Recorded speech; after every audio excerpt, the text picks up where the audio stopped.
Ништо не може да ја замени универзалната сала во Скопје, велат културните работници. Таа според нив имала одлични атрибути кои се потребни на една концертна сала, а доказ за тоа добиле и од бројни светски артисти кои низ годините настапувале во култниот објект. Салата е продукцијски исплатлива за организаторите.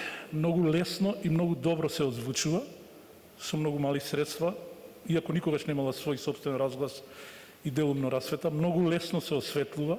Најдоброто кино во Македонија се наоѓаше токму во универзалната сала.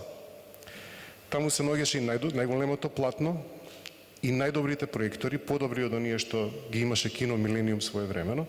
И актуелниот управител на објектот бара негова реставрација. Решение вели имало и за проблемот со недостигот на паркинг простор. Дали можеме домакински, да направиме убава анализа што е тоа што можеме ние да го направиме со универзална сала во постоечкиот габарит, со постоечката конструкција, да ја, да кажеме, како сака да реновираме, реставрираме, освежиме.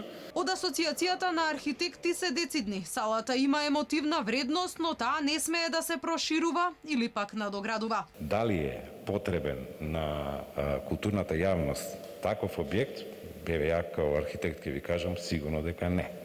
Но заради некоја емотивна вредност на самиот објект, заложбата е да се изнајдат средства тој да се реставрира.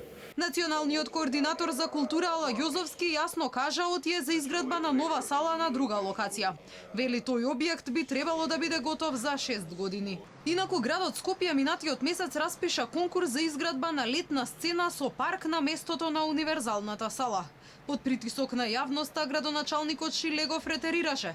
Рече дали ќе се реставрира постојниот објект или ќе се гради нов на истата или пак на нова локација, ќе одлучала стручната јавност. Не ја отфрли ниту можноста градот да спроведе референдум по ова прашање.